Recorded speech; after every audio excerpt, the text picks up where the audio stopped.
If you've been with this channel for a really long time, then you remember our love as a kind of cure days, which were such glory and were so epic. If you have no idea what I'm talking about, they're here underneath, so definitely check those out. I mean, the moment that we had like Arundhati Roy and we did a whole keynote with her, I live for that moment because, like I said, my favorite form of story is books. So if I am that person, and if you understand who Arundhati Roy is, by the way, small plug, if you have never read The God of Small Things, oh my, I might even ask you to pause this video and just get everything in your life in storage so you can go read this book, allow it to transform your insides, and then come back and we can talk about the power of storytelling and what just happened to you. Okay, all right, so you're back from storing your life in storage. All right, one thing about me is I love to tell a dad joke that only I understand. I've been this way since high school. It's just who I am. But I appreciate this about myself, okay? I'm not saying you have to laugh at my jokes, but just understand, like, some things I find funny in the world, and I totally get, like, I am one of one. Magogodi finds this thing funny. Yeah, anyways, where am I going with that? I digress. Here's what I'm trying to share is the story of how I moved to America, and eventually like how I landed with Love is a Kind of Cure and what we're doing here. I want to introduce you to somebody who is a 17-year-old young woman, and she is living in Soweto. I want to introduce you to someone who is a 17-year-old young woman. She has really short hair, like a tiny little afro, and her hair is natural. She rebelled against everybody and totally went bald, and then she allowed it to grow back the way that, you know, the hair actually does. She's like deep into her hair journey at this point in her life, and she's at the airport. She is carrying a suitcase, and it's a purple suitcase with her entire life belongings. Like, everything is in there. There's no computer in there. There's no laptop because homegirl, number one, comes from a single mother household. So, you know, there's no way she's going to like lobby her mom to buy her a laptop. They exist at the time, but then also they're not like that prevalent. They're not quite the thing that they have become right now. Okay, so back to scene. Here's this young woman. She's at the airport. She's dressed in like these deep khaki kind of colors. She's dressed in something to be really comfortable, but this is her first time on an airplane, right? So she's also kind of like dressed as formally as makes sense for a 17-year-old because she wants to make a really strong impression. And I don't know that she's scared, but she's just intrigued by this idea of like, oh my God, this is the first time I'm getting on a plane ever in my life.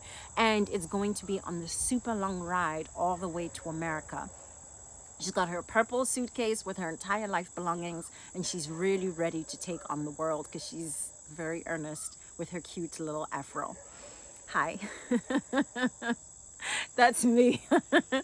I am that 17-year-old. That's my story of coming to America.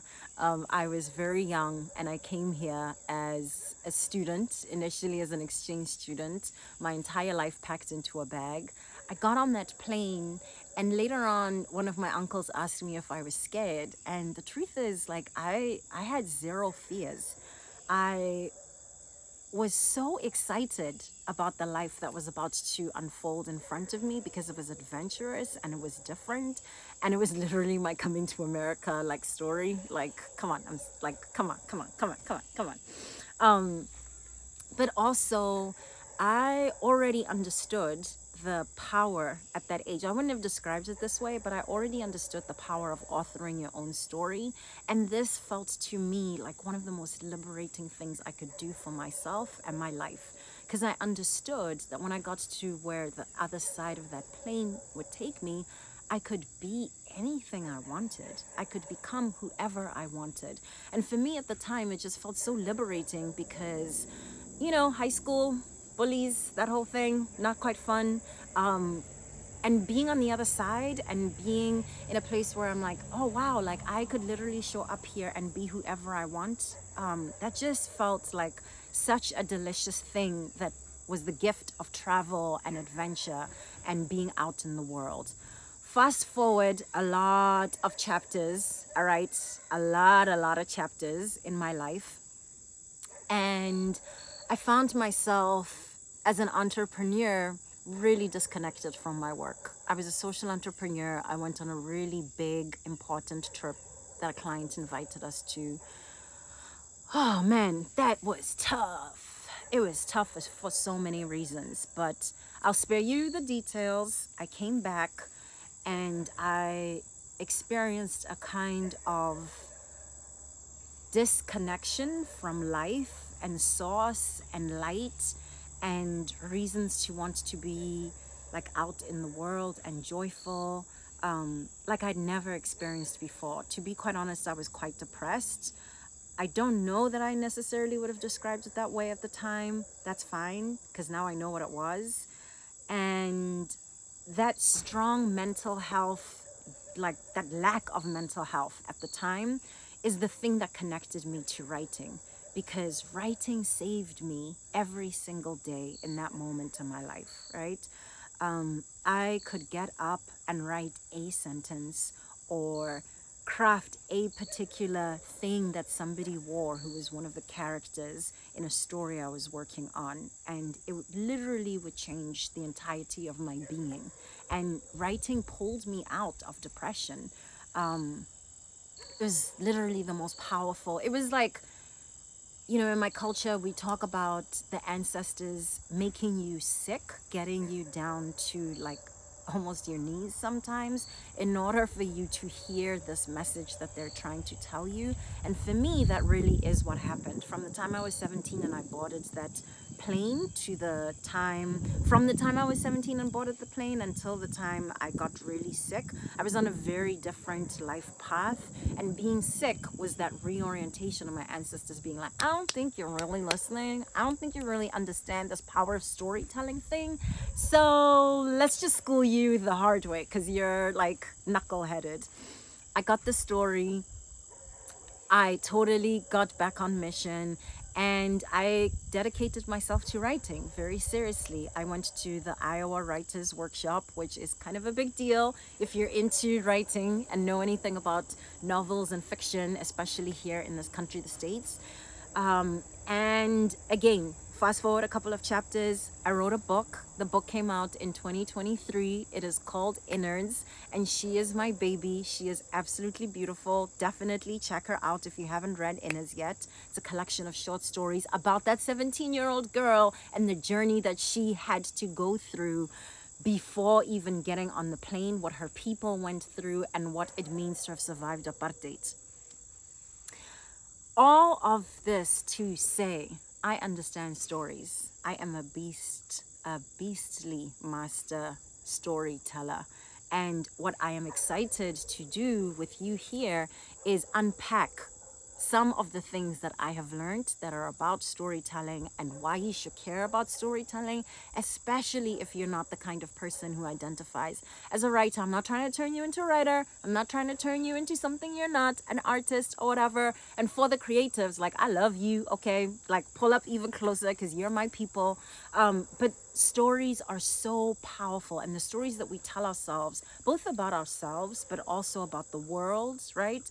And how we navigate the world, those stories, they essentially become the thing that gets us through some of the doors we most want to walk through, right?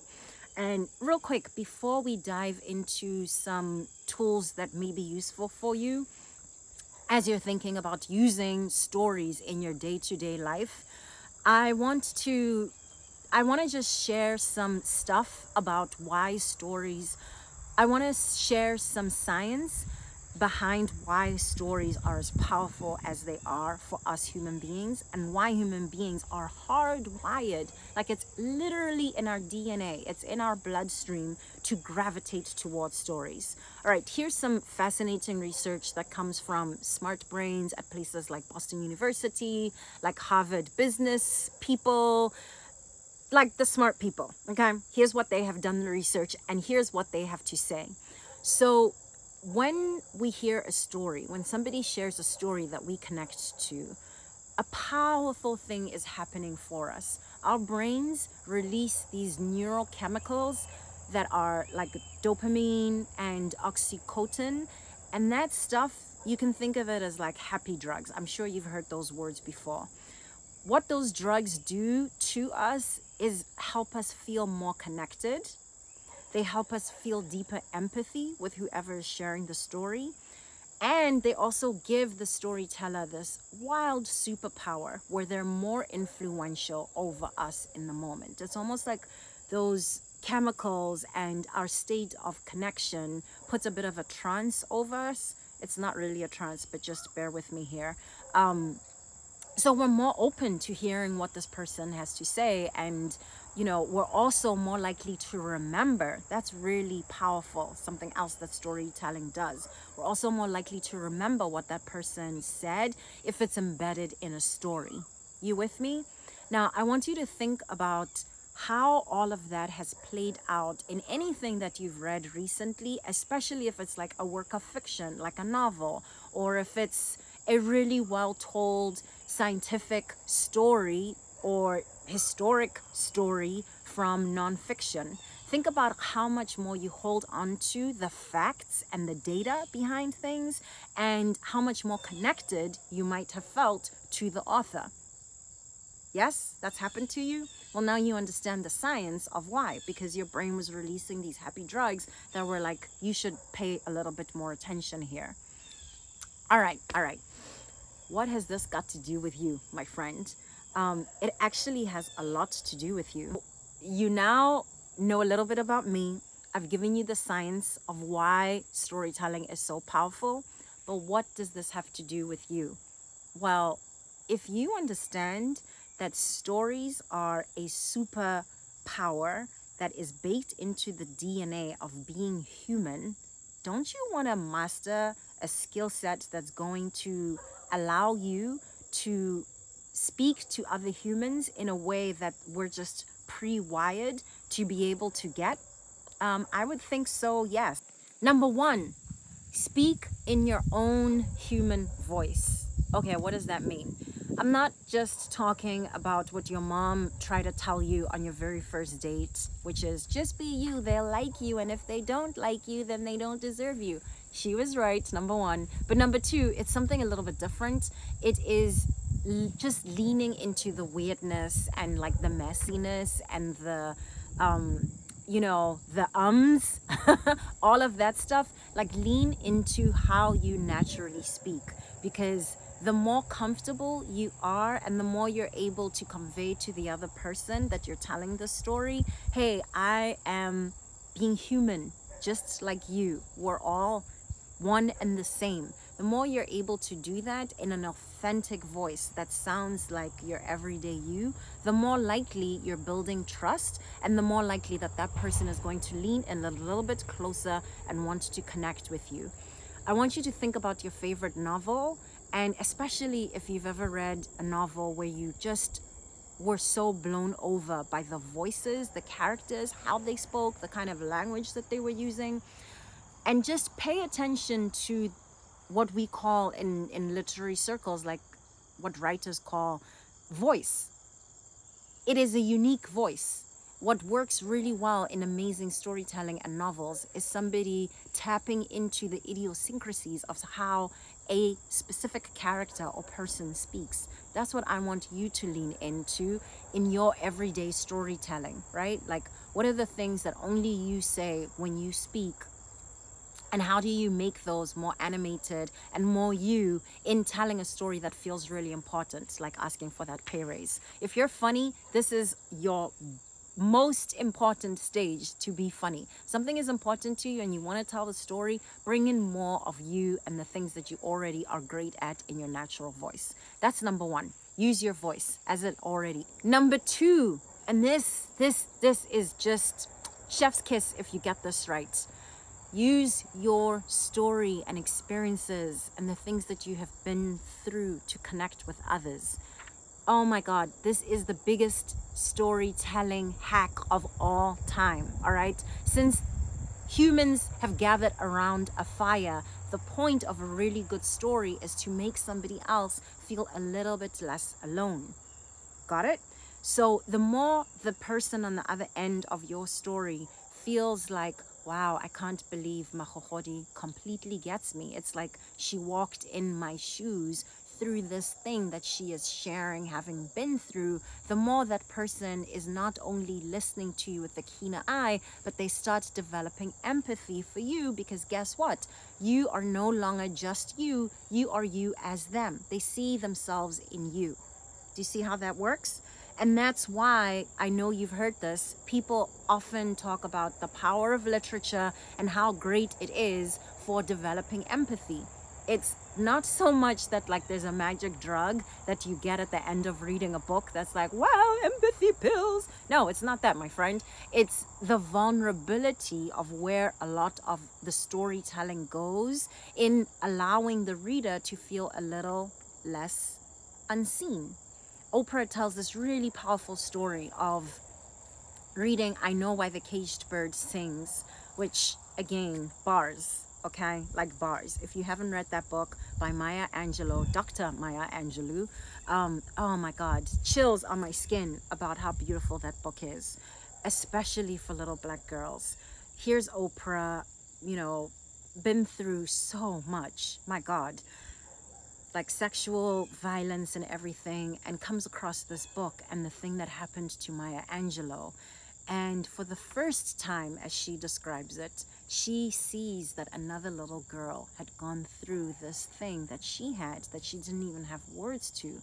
Not only does she start feeling less alone in the world, but she developed this huge empathy for Maya Angelou, which famously became like this beautiful sister friendship and love and inspiring thing where, I mean, if you don't know like all of the tape of how when Dr. Maya Angelou passed, she was weeping and talking about having lost a mother, right? Just think about how much of that story started with this little girl reading a book and what that book gave her. And what I want you to think about for your own life, again, how do you use your own story, what you've experienced, like Dr. Maya Angelou, to connect with others? Doesn't have to be the most, you know, traumatic and grand thing that you've ever been through. It can be something small, like a breakup. Well, all right. Clearly, I'm, you know, mommy brain there. That's very funny. A breakup is not a small thing at all. Something small that you've been through. It could be like sitting in traffic on your way to your favorite happy place in the world, and how much you were frustrated in that moment. And when you get to the other side, you're connecting with somebody, not on like, you know, the small chatter kind of stuff, but something profound that maybe happened to you as you were sitting in traffic. All right, that actually is a small thing, and you can use that to connect with somebody else. At work, it may be something like working multiple jobs, being a care provider for somebody at home. Just watched a film that is absolutely beautiful, that's all about care and this young woman who cares for her brother. I think it's called Sunshine Coast or Sun Coast, something like that. Oh my God, the lead character is so talented, unbelievable storytelling. And she's essentially living this double life at the very beginning of the film. She is a young teenager who looks like everybody else, like just a normal teenage girl. And at the same time, she is, my God, living through one of the most harrowing and demanding and intensely beautiful moments of grieving her dying brother as he is dying, and also taking care of him. So at work, just to bring it back full circle, you may use this superpower of care to connect with others, right? A lot of people care for other people. It's not just children. People care for elderly parents. People care for neighbors who don't necessarily have a lot of family. People care for friends. Oh my God, people care so deeply for friends, and friends who become family, essentially. That's an opportunity to connect beyond work in a way that makes the stuff that is work, people lean in and want to listen to you a little bit deeper, okay? And finally, number 3, world building. The power of storytelling is in being able to bring somebody from the point of where we are right now, the present moment, into the future by using our imagination and leading that person there through building a world, through describing something space by space, thing by thing that doesn't yet exist. I'm not just talking about science fiction. I'm talking pretty much about all novels that have ever been written. That feeling that you get where you feel like, I'm completely lost. Like I'm in a different world. I can't remember that the phone is ringing. I cannot hear the dog barking next door. My to-do list, all those long emails, they just slip away and I'm completely engrossed in this world. When you experience that, you're experiencing the power of really amazing storytelling around building a world. And guess what? If you're ever pitching anything, if you're ever trying to move somebody from this point where we are now to where you know you could get them, especially as an entrepreneur, because as an entrepreneur, you're using your imagination to help people solve a problem so they're on the other side of the problem, so that they're in the future and they're an elevated version of themselves due to the thing that you have helped them, like that journey that you've helped them move through. That is world building. You have to describe to somebody, okay, I see that you're here and you're living in this pain point, but guess what? You could be here at point B if you do 1, 2, 3, right? Once you understand how to do that in a really powerful way, like, let me tell you something, your pitches are going to pitch themselves, because the world of building, the work of building a world is exactly the power of using stories in order to get people to do the thing that your pitch needs them to get done. All right, so that's 3 things that you can apply right now in your life from the power of storytelling. Number 1, speak in and use your own voice as it is. Got it? Number 2, use your experiences and stories that you've lived through, all those milestones, or also just boring quotidian interesting things from your day. Use those to connect with your audience and to connect with them genuinely. Number 3, build a world. Help somebody move from point A to point C by using imagination and by describing to them where they're going to land and where this promised land you're taking us to, what that looks like and how that's different from today and more beneficial. All right? Hey, there you have it. I promised you 3 takeaways from storytelling, from powerful storytelling that you can begin using and applying to your life right now in order to pitch to that client, to get that raise, or to convince that person to go out on a date with you. I see you and I got your back. I hope these are really useful to you, but I also want to challenge you. It's your turn. It's your turn to tell the most powerful version of your story. Here's something I would love to learn. I want to know, what is your story, right? How do you tell your story in a more powerful and empowering way for you and the things that you're working on in your life? Tell me who you are. Introduce yourself without, in one sentence, mind you, without any labels, without any titles. So I'll give you my example. and I look forward to meeting you in comments through yours. I am Magogodi. I am a girl who got on a plane with one bag. It was an amazing purple bag that had my entire life wrapped up in it, came to America and gave myself permission to tell my own powerful story. What's your story? Don't forget to subscribe. Thank you so much for listening.